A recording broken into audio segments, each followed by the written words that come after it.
بسم اللہ الرحمن الرحیم۔ قرآن حکیم میں اللہ تبارک و تعالیٰ کا ارشاد ہے کہ اس نے انسان کو، آدم کی اولاد کو، تمام دیگر مخلوقات پر بہت بڑی فضیلت عطا کی ہے، اور اسی معنی میں انسان کو اشرف المخلوقات یعنی تمام مخلوقات میں بہترین مخلوق قرار دیا ہے۔ اللہ تعالیٰ کا ارشاد ہے وَلَقَدْ كَرَّمْنَا بَنِي آدَمَ، اور ہم نے آدم کی اولاد پہ بڑا احسان کیا۔ وَحَمَلْنَاهُمْ فِي الْبَرِّ وَالْبَحْرِ، اور اسے ہم نے زمین پر اور پانی پر سوار کیا، یعنی زمین اور پانی پر وہ مسخر ہوا۔ وَرَزَقْنَاهُمْ مِنَ الطَّيِّبَاتِ، اور اسے ہم نے بہت سی پاکیزہ چیزوں میں سے خوراک عطا کی، رزق عطا۔ وَفَضَّلْنَاهُمْ عَلَى كَثِيرٍ مِّمَّنْ خَلَقْنَا تَفْضِيلًا، اور جتنی بھی مخلوقات ہم نے پیدا کی ہے ان سب پر انسان کو ہم نے بڑی فضیلت عطا کی ہے۔ سورۃ التین میں اللہ تبارک و تعالیٰ کا ارشاد ہے وَالتِّينِ وَالزَّيْتُونِ وَطُورِ سِينِينَ وَهَذَا الْبَلَدِ الْأَمِينِ لَقَدْ خَلَقْنَا الْإِنسَانَ فِي أَحْسَنِ تَقْوِيمٍ، یعنی قسم ہے انجیر کی اور زیتون کی اور طور سینین کی اور اس امن والے شہر کی، یقیناً ہم نے انسان کو بہترین صورت میں بنایا ہے۔ احسن التقویم، بہترین تقویم میں ہم نے انسان کو پیدا کیا۔ سوال یہ پیدا ہوتا ہے کہ اللہ تبارک و تعالیٰ نے اتنی مخلوقات میں سے انسان کو فضیلت عطا کی ہے، بڑائی عطا کی ہے، تو وہ کون سی ایسی چیز اللہ تبارک و تعالیٰ نے انسان کو عطا کی ہے جو دیگر مخلوقات کو عطا نہیں ہوئی، جس کی وجہ سے انسان کو یہ فضیلت حاصل ہوئی ہے؟ اور ہم غور کریں گے تو اس کا جواب یہ ملے گا کہ یہ جو نعمت اللہ تبارک و تعالیٰ نے صرف انسان کو عطا کی ہے وہ اس کی عقل ہے، اس کا انٹلیکٹ ہے، جس کی وجہ سے وہ تمام مخلوقات پر افضل ہوا اور دیگر تمام مخلوقات سے جداگانہ بھی ہوا، علیحدہ بھی ہوا۔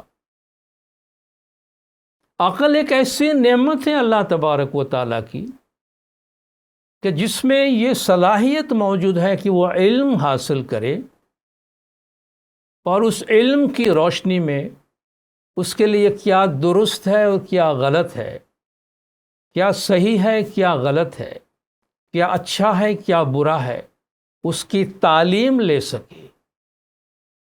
اور اس تعلیم کے لیے اسے ہدایت کی ضرورت ہے، اور یہ ہدایت بھی اسے اللہ تبارک و تعالیٰ کی جانب سے دے دی گئی ہے کہ اس کے لیے کیا اچھا ہے اور کیا برا ہے۔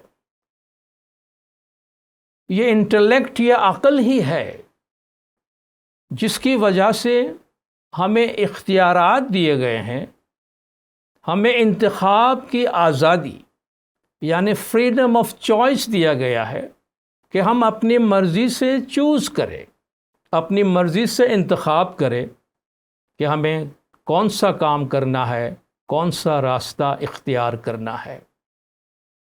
اور اسی آزادی کی وجہ سے ہم پر یہ ذمہ داری عائد کی گئی ہے کہ ہم اپنے اعمال کے خود جواب دہ ہوں گے، کیونکہ ہم نے اپنی عقل استعمال کر کے، اپنے اختیارات کو استعمال کر کے ہم نے وہ راستہ اختیار کیا، اس کے لیے ہم جواب دہ بھی ہیں۔ اللہ تبارک و تعالیٰ کا ارشاد ہے وَنَفْسٍ وَمَا سَوَّاهَا، قسم ہے نفس کی اور جس نے اسے درست کیا، فَأَلْهَمَهَا فُجُورَهَا وَتَقْوَاهَا، اور اس میں ہم نے اس کی برائیاں اور اس کی پاکیزگیاں دونوں چیزیں اس میں ودیعت کر دی، اس میں ڈال دی ہم نے، یعنی دونوں راستے بتا دیے۔ قد افلح من زکاہا، وہ کامیاب ہوا جس نے اس نفس کو پاک و پاکیزہ کر لیا۔ وقد خاب من دساہا، اور وہ نامراد ہوا جس نے اس نفس کو اپنی خواہشات کے نیچے دبا دیا۔ ایک اور مقام پر اللہ تبارک و تعالیٰ کا ارشاد ہے وَهَدَيْنَاهُ النَّجْدَيْنِ، اور ہم نے اسے دونوں راستے بتا دیے، یعنی انسان کو دونوں راستے بتا دیے، یہ کامیابی کا راستہ ہے، یہ نامرادی کا راستہ ہے، یہ اچھا راستہ ہے، یہ برا راستہ ہے، یہ ملکوتیت کا راستہ ہے، یہ حیوانیت کا راستہ ہے۔ اب یہ تمہارے ہاتھ میں ہے کہ کون سا راستہ تم اختیار کرتے ہو۔ جس مالک نے ہمیں بنایا ہے، ہمارا خالق، ہماری توانائیوں، ہمارا اسٹرینتھ، ہماری طاقت اور ہماری کمزوری، دونوں چیزوں سے اچھی طرح واقف ہے، اور اسی مالک کا یہ ارشاد ہے کہ وَخُلِقَ الْإِنسَانُ ضَعِيفًا، انسان کمزور بنایا گیا ہے۔ جس مالک نے ہمیں بنایا ہے اس نے کہا انسان میں اگرچہ بہت سی خوبیاں موجود ہے، مگر بنیادی طور پر انسان بڑا ضعیف ہے، انسان بڑا کمزور ہے، اور اس فطری کمزوری کی وجہ سے یہ قدرتی بات ہے کہ وقتاً فوقتاً انسان اپنی زندگی گزارتے ہوئے سیدھے راستے سے بھٹک جاتا ہے، صراط مستقیم سے بھٹک جاتا ہے، سیدھی راہ سے الگ ہو جاتا ہے، اور اس کے لیے اسے بار بار وارن کیا جاتا ہے کہ تم سیدھے راستے پہ آ جاؤ۔ قرآن حکیم میں حضرت آدم علیہ السلام کی تخلیق اور ابلیس کو اس کے سجدہ نہ کرنے کا جو واقعہ ہے، اس واقعے کا ایک بہت ہی اہم پر حکمت پہلو ہے۔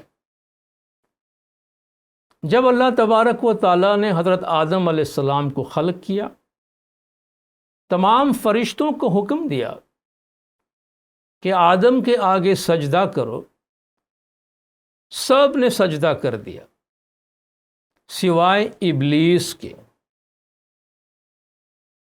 جب ابلیس نے سجدہ کرنے سے انکار کیا تو اللہ تبارک و تعالیٰ کے ناراضگی اور عتاب کا شکار ہوا، اور نتیجتاً اللہ تبارک و تعالیٰ نے اسے اپنے دربار سے ملعون کر دیا، اپنے دربار سے نکال دیا، دور کر دیا۔ مگر ابلیس خاموشی سے اللہ کے دربار سے چپکے سے چلا نہیں گیا، اس نے اللہ تبارک و تعالیٰ سے کچھ مہلت مانگی بعض چیزوں کے بارے میں۔ جب اللہ نے اسے اپنے دربار سے دور کیا تو اس نے گزارش کی کہ قال انظرنی الی یوم یبعثون، اے اللہ مجھے اس دن تک کی مہلت دے جب تک کہ سب لوگ اٹھائے جائیں گے، یعنی قیامت تک کے لیے تو مجھے مہلت دے۔ اللہ تعالیٰ نے بڑی رحمت سے فرمایا قال انک من المنظرین، ٹھیک ہے جا، میں نے تجھے مہلت دی۔ اچھا، یہ مہلت میں اس نے کیا مانگی اور کیا کہا؟ قال فبما اغویتنی، ابلیس نے کہا کہ اب چونکہ تو نے مجھے اپنے دربار سے دور کر دیا ہے، تو نے مجھے بہکا دیا ہے، لَأَقْعُدَنَّ لَهُمْ صِرَاطَكَ الْمُسْتَقِيمَ، اب میں بھی ضرور تیرے بندوں کے واسطے طاق میں بیٹھوں گا تیرے صراط مستقیم پر، یعنی تیرے صراط مستقیم پر جو تیرے بندے چل رہے ہوں گے، میں ان کی گھات میں بیٹھوں گا، میں ان کے طاق میں بیٹھوں گا، اور ان کو کس طریقے سے راہ راست سے ہٹاؤں گا۔ ثم لآتینہم من بین ایدیہم، پھر میں ان کے پاس آؤں گا۔ کہاں سے آئے گا؟ ان کے سامنے سے آؤں گا۔ ومن خلفہم، اور ان کے پیچھے سے آؤں گا۔ وعن ایمانہم، ان کے دائیں سے آؤں گا۔ وعن شمائلہم، اور ان کے بائیں سے آؤں گا، آگے پیچھے دائیں بائیں ہر جگہ سے میں ان کے پاس آؤں گا۔ ولا تجد اکثرہم شاکرین، اور مجھ سے اکثر لوگوں کو تو شکر کرنے والا نہیں پائے گا، یعنی بہت کم تیرے سیدھے راستے پر بچ جائیں گے، باقی سب کو میں گمراہ کرنے میں کامیاب ہو جاؤں گا۔ ایک اور جگہ اسی قصے میں ابلیس کس طریقے سے انسان کو زمین پر گمراہ کرے گا، کیا اس کا طریقہ ہوگا، اس کے بارے میں کہتا ہے قال ربی بما اغویتنی، اس نے کہا کہ اے میرے پروردگار، اب چونکہ تو نے مجھے اپنے دربار سے نکال دیا ہے، مجھے مردود کر دیا ہے، لَأُزَيِّنَنَّ لَهُمْ فِي الْأَرْضِ، زمین کی زندگی، زمین کی چیزوں کو، دنیا کی چیزوں کو، مادی چیزوں کو میں انسانوں کے واسطے بہت گلیمرس اور بہت خوبصورت اور بہت دلکش بنا کے پیش کروں گا۔ وَلَأُغْوِيَنَّهُمْ أَجْمَعِينَ، اور سب کے سب کو میں گمراہ کر دوں گا۔ اس نے کہا میرا طریقہ یہ ہوگا کہ زمین کی زندگی کو، مادی زندگی کو، فانی زندگی کو اور نافرمانی کے کام کو میں ان کے لیے بہت خوبصورت اور دلکش بنا کر پیش کروں گا۔ تو ابلیس خاموشی سے اللہ کے دربار سے نکل نہیں گیا، بلکہ بنی نوع انسان کو گمراہ کرنے کا ایک بہت بڑا مشن اس نے اپنے لیے اپنایا، اور خدا کو وہ چیلنج دے کر وہاں سے نکلا۔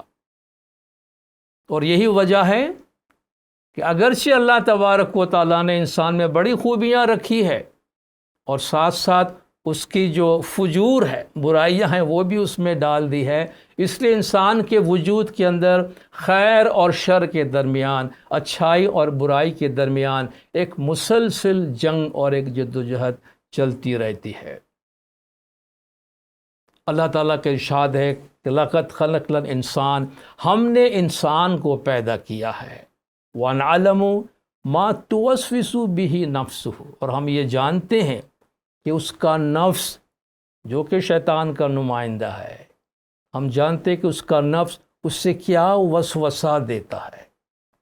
وسوسہ ڈالنا، وسوسہ دینا یعنی خاموشی سے دل کے اندر شکوک و شبہات کی باتیں پیدا کرنا۔ اور اللہ تعالیٰ فرماتا ہے میں کوئی باہر سے ان چیزوں کا مشاہدہ نہیں کرتا کہ انسان کے وجود میں کیا چل رہا ہے۔ وَنَحْنُ أَقْرَبُ إِلَيْهِ مِنْ حَبْلِ الْوَرِيدِ، میں ان کے شہ رگ سے بھی زیادہ ان سے قریب ہوں۔ تو خدا کہیں باہر سے ہمارے اعمال کا مشاہدہ نہیں کر رہا ہے، خدا ہمارے اپنے اندر بیٹھ کر ہمارے اعمال کا مشاہدہ کر رہا ہوتا ہے اور ہمارے اعمال کو دیکھ رہا ہوتا ہے۔ اس لیے ہمیں شیطان کے وسوسوں سے بچنے کے لیے دعا سکھائی گئی ہے، اللہ کی پناہ مانگنے کی دعا سکھائی گئی ہے۔ قُلْ اعوذ برب الناس، کہو میں پناہ مانگتا ہوں لوگوں کے پروردگار کی، ملک الناس لوگوں کے بادشاہ کی، الہ الناس لوگوں کے معبود کی، من شر الوسواس الخناس، وسوسہ ڈال کر پیچھے ہٹ جانے والوں کے شر سے، برائیوں سے، الذی یوسوس فی صدور الناس، جو انسان کے دلوں میں وسوسہ ڈالتے ہیں، من الجنت والناس، وہ انسان بھی ہے اور جنات بھی ہے۔ تو یہ جو شر کے وسوسے ہمارے دل میں پیدا ہوتے ہیں، یہ شیطان کے وسوسے ہیں جن سے اللہ تبارک و تعالیٰ نے بچنے کے لیے ہمیں تعلیم دی ہے، اور ہمیں یہ دعا سکھائی ہے جو ہم روزانہ پڑھتے ہیں، اہدنا الصراط المستقیم، اے ہمارے پروردگار ہمیں سیدھے راستے پر قائم رکھنا، ہمیں سیدھے راستے کی ہدایت کرتا رہنا۔ سیدھے راستے پر ایک دفعہ آ جانا کافی نہیں ہے، جیسا کہ پہلے ہم نے سنا۔ سیدھے راستے پر آ کر اطمینان کر لینا کہ بس میں سیدھے راستے پہ چل رہا ہوں، یہ کافی نہیں ہے۔ مسلسل اس پر قائم رہنے کی مضبوطی اور طاقت کی دعائیں مانگنے کی ضرورت ہے، کیونکہ شیطان کہتا ہے کہ میں کہیں اور جا کر نہیں بیٹھا ہوں، میں تیرے صراط مستقیم پر جا کے بیٹھوں گا اور تیرے بندوں کو گمراہ کروں گا۔ تو شیطان کا سب سے بڑا خطرہ صراط مستقیم ہے، اس لیے اللہ تبارک و تعالیٰ نے مسلسل یہ دعا مانگتے رہنے کی ہمیں ہدایت فرمائی ہے۔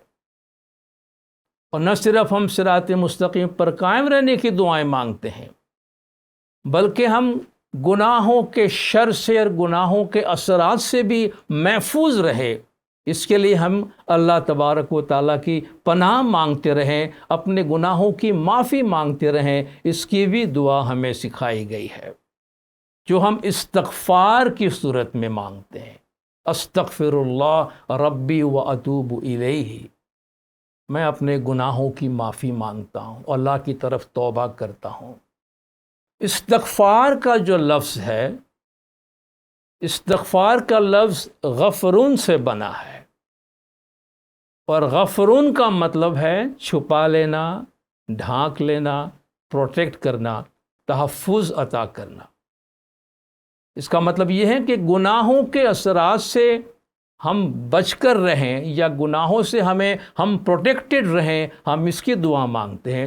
ساتھ ہی ساتھ جو گناہ ہم سے سرزد ہو گئے ہیں، ہم ان کے لیے معافی بھی مانگتے ہیں، یہ استغفار کے اندر شامل ہے۔ استغفار اور توبہ قرآن حکیم میں بہت جگہ پر ساتھ ساتھ آیا ہے، اور ان دونوں کے الگ الگ معنی ہے۔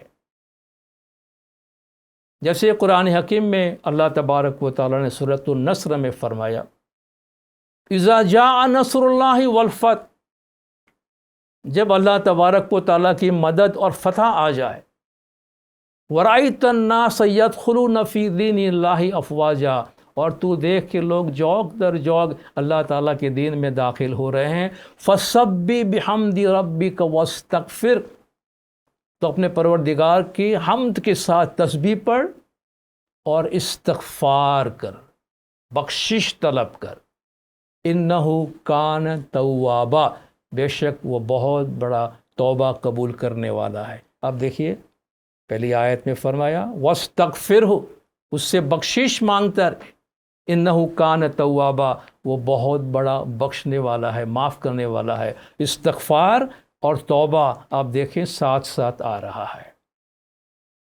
ایک اور آیت میں ارشاد ہے وَاسْتَغْفِرُوا رَبُّكُمْ ثُمَّ تُوبُوا إِلَيْهِ، اپنے پروردگار سے بخشش مانگو، اپنے پروردگار سے گناہوں کی معافی مانگو اور اس کے آگے توبہ کرو۔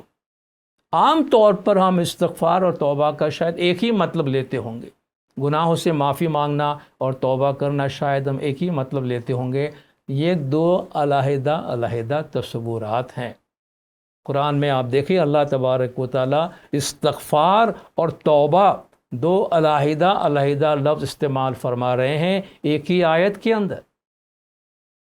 ہم بھی جب ہم تسبیح پڑھتے ہیں اپنی جماعت میں، تو ہم تسبیح پڑھتے استغفر اللہ ربی و اتوب الیہ، میں اپنے پروردگار سے اپنے گناہوں کی معافی مانگتا ہوں اور اس کی طرف توبہ کرتا ہوں۔ تو جب میں نے معافی مانگ لی اپنے گناہوں کی، اس کے بعد یہ جو توبہ میں کر رہا ہوں، اس توبہ میں کیا کہہ رہا ہوں، اس میں کیا کہہ رہا ہوں، ہم اس کی تفصیل آگے چل کے دیکھتے ہیں۔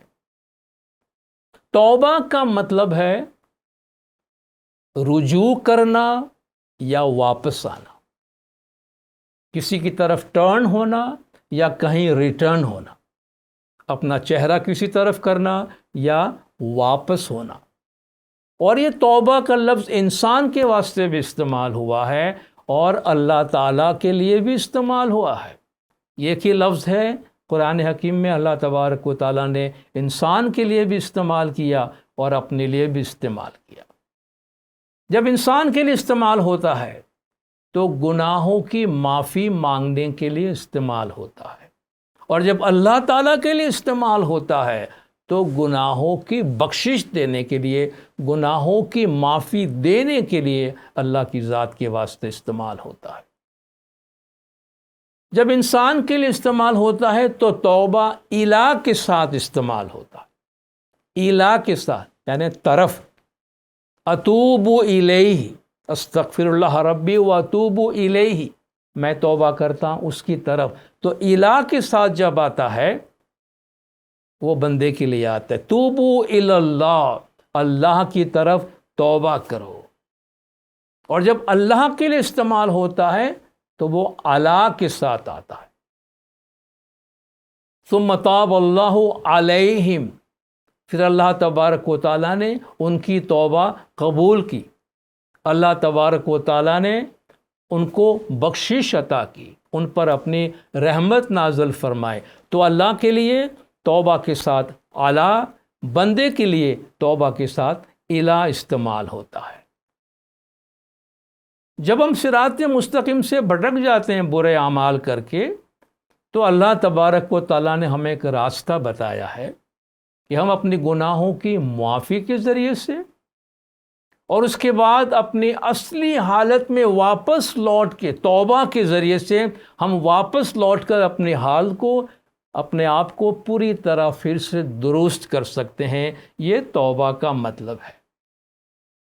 مثال کے طور پر اگر ہمیں کوئی بیماری ہو جاتی ہے، ہم کوئی کھانے پینے کی ہماری غلط عادتوں کی وجہ سے، نشہ آور چیزوں کی وجہ سے ہم کیئرلیس ہو جاتے ہیں، اس سے ہماری صحت خراب ہو جاتی ہے، یا ہمیں کہیں کوئی زخم لگ جاتا ہے، تو یہ ہماری صحت کا خراب ہونا، زخم لگنا، یہ گویا ایک گناہ ہے۔ اب اس پہ بیٹھ کے صرف افسوس کرنے سے کام نہیں ہوگا، تو ہم کیا کرتے ہیں؟ جب بیمار ہوتے ہیں اور ریئلائز کرتے ہیں کہ میں نے اچھی عادت نہیں اپنائی، اس کی وجہ سے بیمار ہو گیا، تو میں ڈاکٹر سے رجوع کرتا ہوں، ڈاکٹر کے پاس جاتا ہوں، ڈاکٹر مجھے دوائیاں بھی دیتا ہے، پرہیز بھی دیتا ہے، اور ساتھ ساتھ اپنی لائف سٹائل کو بہتر کرنے کے مشورے بھی دیتا ہے۔ جب میں ان تمام چیزوں پہ عمل کرتا ہوں اور میری صحت بحال ہو جاتی ہے، تو یہ میری توبہ ہے، یہ میری توبہ ہے۔ بالکل اسی طرح جس طرح گناہ کر کے ایک انسان اپنی روح کو تکلیف میں ڈالتا ہے، داغدار کرتا ہے، ناپاک کرتا ہے، تو پھر اس سے وہ توبہ کر کے اپنے آپ کو درست کرنے کے راستے کی طرف آ جاتا ہے۔ جب یہ پورا پروسیس مکمل کرتا ہے تب اس کی توبہ قبول ہوتی ہے۔ اس لیے کہا گیا حضور پاک صلی اللہ علیہ وآلہ وسلم کی حدیث میں، التائب من الذنب کمن لا ذنب لہ، گناہوں سے معافی مانگنے والا ایسا ہے، گناہوں سے توبہ کرنے والا ایسا ہے جیسا کہ اس نے کبھی گناہ کیا ہی نہیں ہے۔ تو جس طرح ڈاکٹر سے دوا لینے اور اس کے بعد ایک ہیلدی لائف سٹائل اپنانے سے ہم اپنی صحت کو پھر سے بحال کر سکتے ہیں، بالکل اسی طریقے سے ہمارے جو اچھے اعمال ہیں وہ ہمارے برے اعمال کو ختم کر دیتے ہیں، زائل کر دیتے ہیں۔ اللہ تعالیٰ کا ارشاد ہے کہ ان الحسنات یذہبن السیئات، اچھائیاں برائیوں کو دور کر دیتی ہیں، جس طرح خوشبو بدبو کو دور کر دیتی ہے، روشنی اندھیروں کو دور کر دیتی ہے، اسی طرح انسان کے اچھے اعمال اس کے برے اعمال کو زائل کر دیتے ہیں، ختم کر دیتے ہیں۔ ایک اور جگہ ارشاد ہے الا من تاب، سوائے کہ جس نے توبہ کی، وآمن، اور ایمان لے آیا، وعمل عملا صالحا، اور اس نے اچھے اعمال ادا کیے، فاولئک یبدل اللہ سیئاتہم حسنات، تو اللہ تبارک و تعالیٰ ان کی برائیوں کو اچھائیوں میں تبدیل کر دے گا۔ اللہ تعالیٰ ان کی برائیوں کو اچھائیوں میں تبدیل کر دے گا اگر وہ ایک اچھی زندگی اپناتا ہے۔ یہ اللہ تبارک و تعالیٰ کی رحمت ہے۔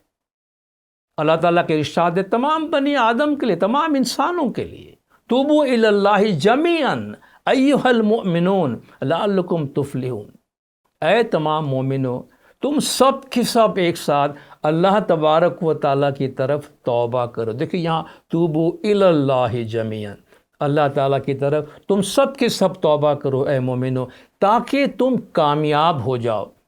تو توبہ کرنا محض کوئی ایک جملہ استعمال کرنا نہیں ہے، بلکہ اپنی زندگی کو واپس لا کر صراط مستقیم پر آ کر ایک فرمان بردار مومن بن جانا ہے.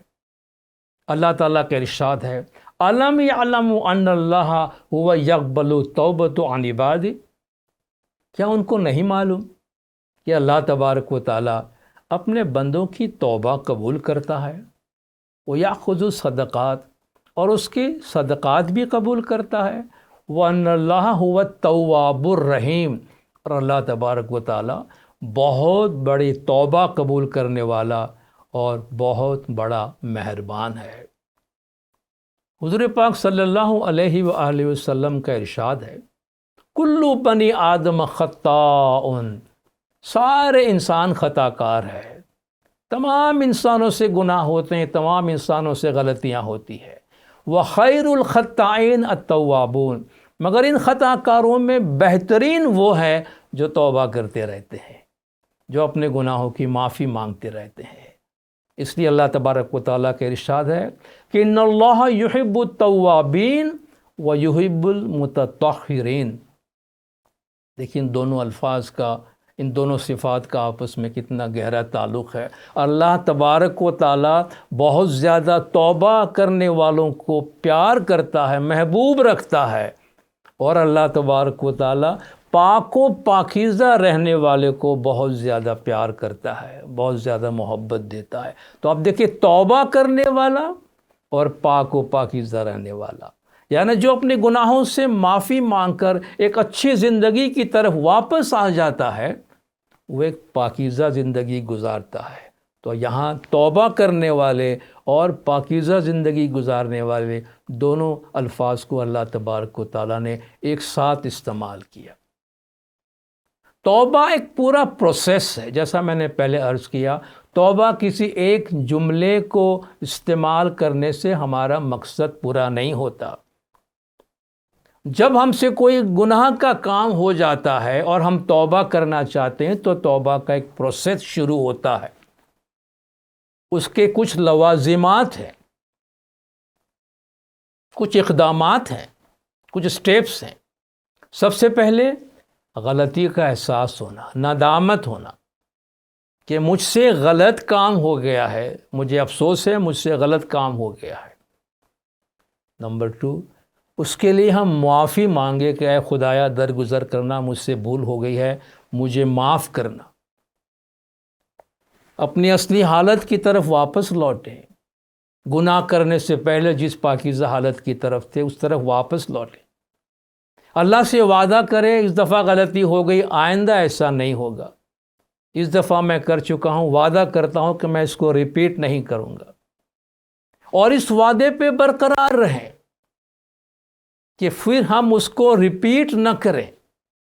اور سب سے بڑھ کر جہاں ہم کمپنسیٹ کر سکتے ہیں، تلافی مافات، ہم سے جو کچھ خطائیں سرزد ہوئی ہے اس میں جس کو کسی کو اگر نقصان پہنچا ہے تو اس نقصان کو بھی ہم دور کرنے کی کوشش کریں، کمپنسیٹ کرنے کی کوشش کریں، تب جا کر وہ توبہ قبول ہوتی ہے، تب توبہ کا پروسیس مکمل ہوتا ہے.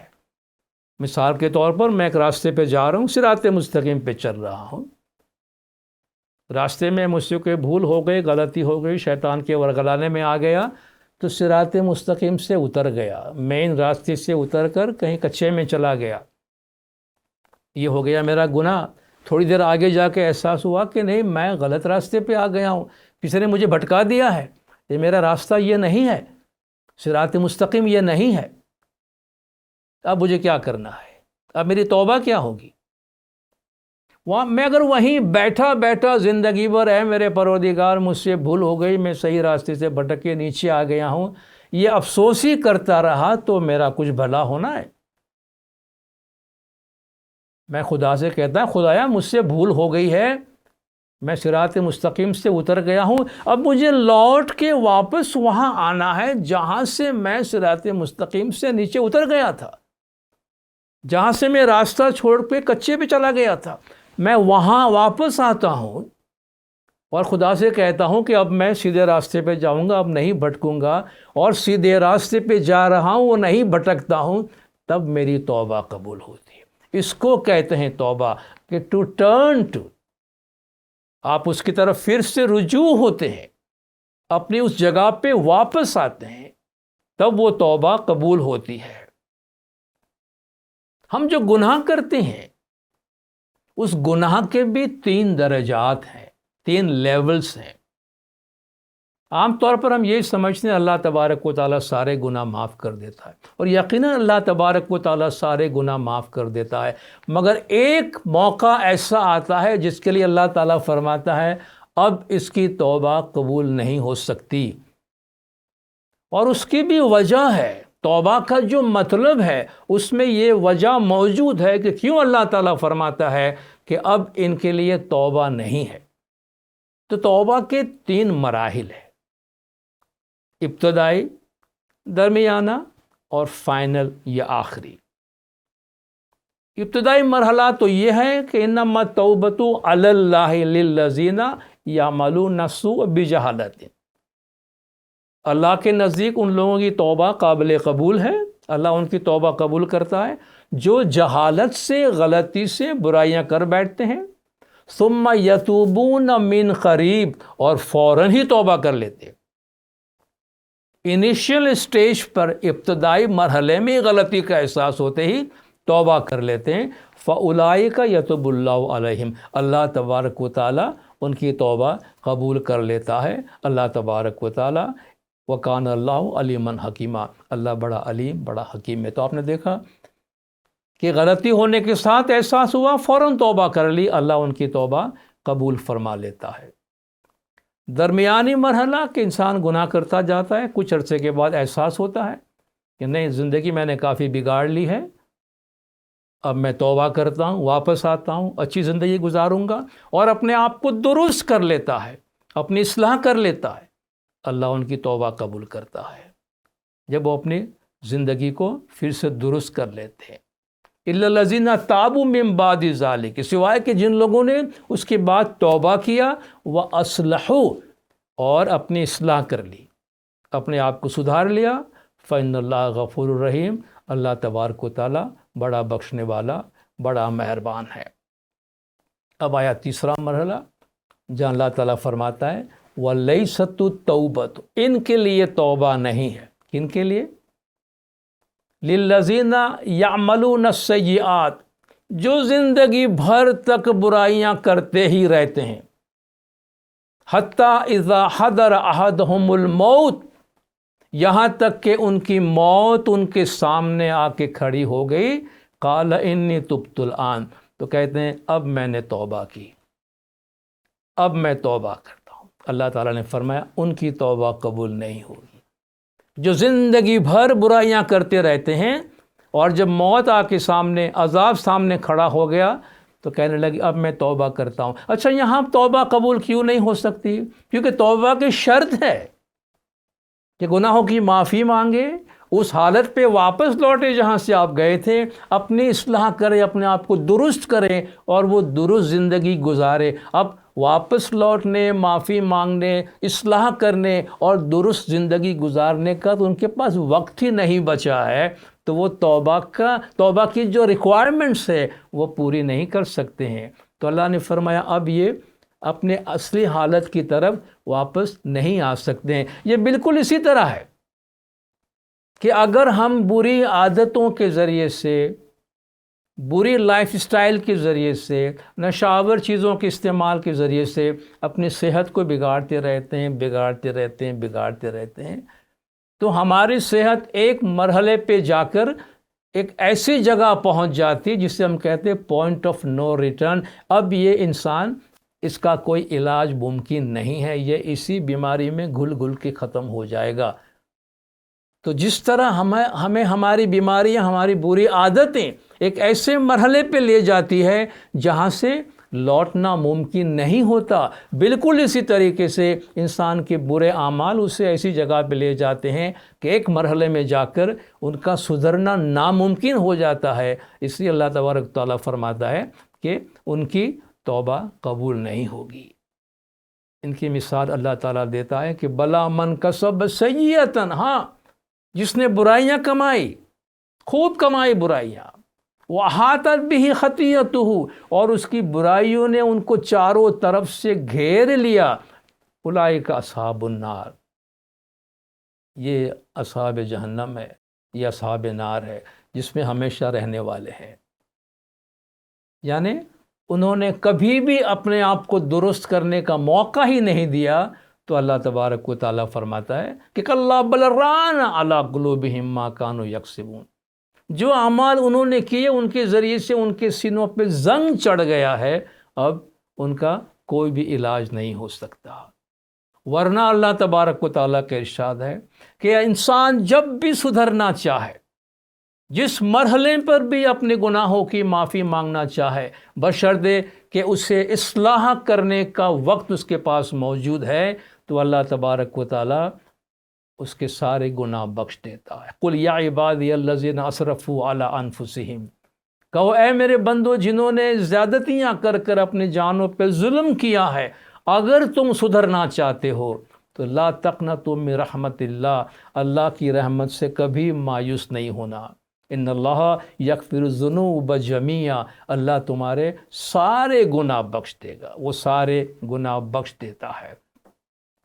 اللہ تعالیٰ کی رحمت کا یہ اعلان ہے کہ وَمَا كَانَ اللَّهُ لِيُعَذِّبَهُمْ وَأَنْتَ فِيهِمْ، حضور پاک صلی اللہ علیہ وآلہ وسلم کو فرمایا کہ جب تک آپ ان کے درمیان ہیں اللہ ان پہ عذاب نہیں کرے گا، اور دوسری بات وَمَا كَانَ اللَّهُ مُعَذِّبَهُمْ وَهُمْ يَسْتَغْفِرُونَ، جب تک یہ لوگ استغفار کرتے رہیں گے، جب تک یہ لوگ معافی مانگتے رہیں گے، تب تک اللہ تبارک و تعالیٰ ان پر عذاب نازل نہیں کرے گا۔ تو بنی نوع انسان سے، ایمان والوں سے اللہ تبارک و تعالیٰ ایک ہی حکم دیتا ہے، اور اسی کے ساتھ میں اپنی بات مکمل کرتا ہوں کہ یا ایھا الذین آمنوا توبوا الی اللہ توبۃ نصوحا، اے ایمان والو اللہ کے آگے توبہ کرو، سچی توبہ کرو، اللہ کے آگے سچی توبہ کرو، سچے دل سے توبہ کرو، صراط مستقیم پر آ جائیں، صراط مستقیم پہ رہیں، قائم رہیں، اور صراط مستقیم پر چلنے کے لیے مسلسل اللہ تبارک و تعالیٰ کی ہم رحمت طلب کرتے رہیں۔ تو استغفار کے ذریعے سے ہمارا باطنی وجود صاف ہوتا ہے، ہم گناہوں سے محفوظ رہتے ہیں۔ تو ہم یہ کوشش کریں جہاں تک ممکن ہو گناہوں سے، برائیوں سے اپنے آپ کو پروٹیکٹ کریں، اور خدا نہ خواستہ اگر ہم سے غلطیاں ہو جاتی ہے تو فوری طور پر اپنے گناہوں کی معافی مانگ لے، توبہ کر لے، اور صراط مستقیم پر واپس آ جائے۔ بہت بہت شکریہ۔